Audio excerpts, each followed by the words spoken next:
Hindi raw magsasorry si late Representative Richard Gomez kasunod ng pambabatok niya sa presidente ng Philippine Fencing Association na si Rene Gacuma. Ani Gomez, may pinaboran umano ang PFA at mga coach kaya hindi pinaglaro ang player na mula Ormoc. Ayon naman kay Gacuma, maraming nilabag ang naturang player kaya hindi pinaglaro sa individual event. May report si Sandra Aguinaldo.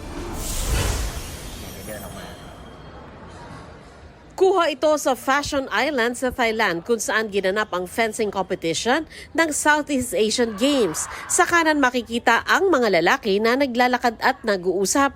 Maya-maya, binatukan ng nakaitim ang lalaki sa harap ng naka-blue jacket at naka-cap.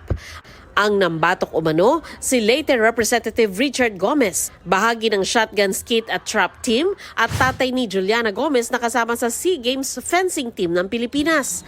Ang binatukan niya, si Rene Gacuma, presidente ng Philippine Fencing Association. Nakatayo ko, pinapanood ko yung laro eh. Tapos lumapit sila sa akin. Tapos nung kinakausap ko na sila, tumalikod eh. Lalapit ko sila, makikipag-usap ko sila, tatalikuran mo ako, bastos ka talaga.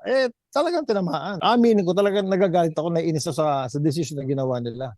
Nag-ugat daw ito ng hindi paglaruin ng PFA ang player mula Ormoc na nag-top sa rankings. Pinalitan ito ng ibang player na hindi taga-Ormoc. Ani Gomez, may favoritism ang PFA at ang coaches.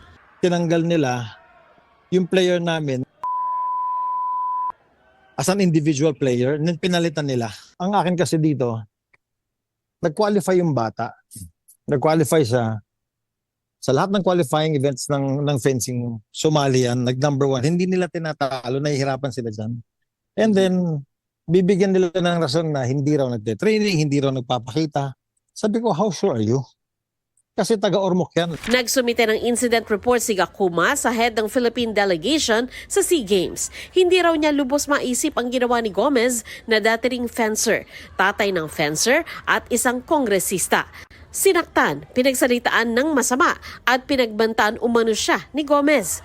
Nung araw na batukan daw siya, may iba pang pananakit at pagmumura siyang natanggap sa kongresista. The authority to replace the athlete. He squeezed my hand really hard. He stepped heavily on my left foot, like I couldn't move. I see him approaching me. He cupped my jawline here, squeezed it really hard. HR ka lang, hindi mo alam ang ibig sabihin na maging atleta. And then he said, alam ko saan ka nakatira. Paliwanag ni Gacuma, hindi pinaglaro sa individual event ang sinasabing player na taga-Ormoc dahil base sa desisyon ng buong coaching staff. Marami itong hindi sinunod. Lagi raw itong absent sa mga training. Hindi rin umano ito sumama sa mga ginastusan ng pamahalaan na training abroad. We are supposed to build character. Compliance is huge.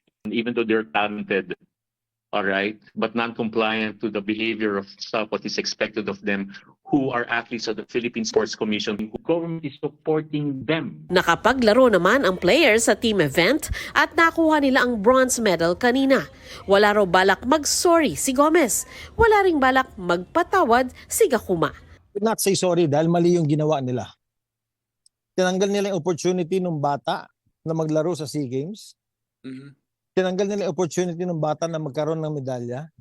Sinayang nila yung pondo ng gobyerno. Everybody has the right to complain. Di hayaan mo siya mag-complain. I will not say sorry because masama yung ginawa nila. I'm a player here and an officer of the Sports Association. Hindi ako congressman dito. Paggalit ko sa kanya, hindi ako bilang congressman. Nagalit ako sa kanya bilang atleta. I was attacked, I was antagonized, I was assaulted, verbally abused and insulted. Sandra Aguinaldo nagbabalita para sa GMA Integrated News.